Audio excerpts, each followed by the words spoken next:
প্রতিদিনই সকালে বৃষ্টি হচ্ছে। তো সেই বৃষ্টি মাথায় আমাকে বেরোতে হয়েছিল। কারণ ট্রেন তো আর আমার জন্য দাঁড়াবে না। আর আমাকে টাইম মতো কোর্টেও পৌঁছাতে হবে। কারণ টাইম মতো কিছু ম্যাটার্স রয়েছে, সেগুলো পিটিশন জমা দিতে হবে। আর শিয়ালদা গিয়েও দেখছি এরকম হুড়মুড়িয়ে বৃষ্টি হচ্ছে।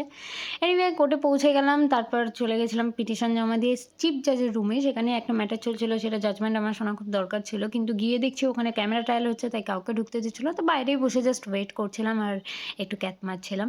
তারপর লাঞ্চ টাইম হয়ে যাবে। ম্যাম বলল যে লাঞ্চ নিয়ে আসতে, তো চাউমিন নিয়ে গেছিলাম সেদিনকার লাঞ্চে। আর বাড়ি ফেরার সময় দেখছি আমার পাটা কেটে গেছে। আমি জানি না কেন, কিভাবে, কোথায়, বাট দেখছিলাম কেটে গেছিলো। দেন বাড়ি এসে তাড়াতাড়ি রেডি হয়ে ওয়েট করছিলাম, কারণ আজকে বেরোচ্ছি আমার ফ্রেন্ডের সাথে, ও এসেছে তাই দেখা করতে যাচ্ছি। আর যাওয়ার সময় দেখছি রাস্তার এই অবস্থা, এত জল পেরিয়েই আমাদেরকে যেতে হয়েছিল। কেমন লাগছে? খুবই সুন্দর লাগছে। এইরকম জল আমরা বুঝতে পারিনি এখানে জল থাকবে। লন্ডনে টেনশনের উপর দিয়ে হাঁটছি। আর তুই এরকম কোমর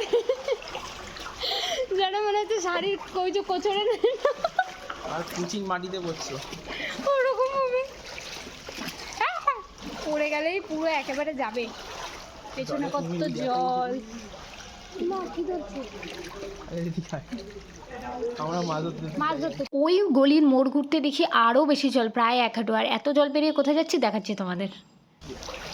না, জোরে হাঁটলেই প্যান ভিজবে। এই সামনে দিয়ে বাইক আসছে, সাইড দে, আমি তো সরে গেলাম তো। আস্তে আস্তে। আমি তো নয় সরে গেছি, তুই কি করবি?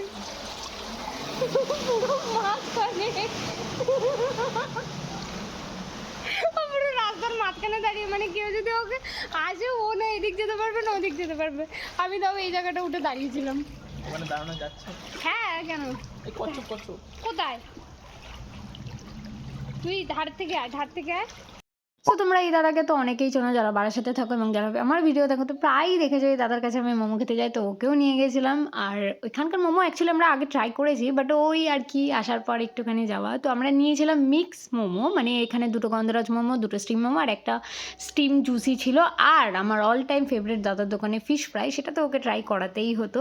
তারপর চলে গেছিলাম মৌচাকে। আর মৌচাকের সামনের অবস্থা দেখে তো যা ঘেন্না লাগছিলো, কিন্তু তাও আর কি গেলাম মিষ্টি খেতে। তারপর আসার সময় মিয়ামর গেছিলাম, মিয়ামরের বার্থডে উপলক্ষে কিছু ডিসকাউন্ট দিচ্ছিলো, যদিও ডিসকাউন্ট আমরা কিছু পাইনি। তো কিছু জিনিস নিয়ে বাড়ি চলে আসলাম। সো আজকের ভিডিও এই অবধি।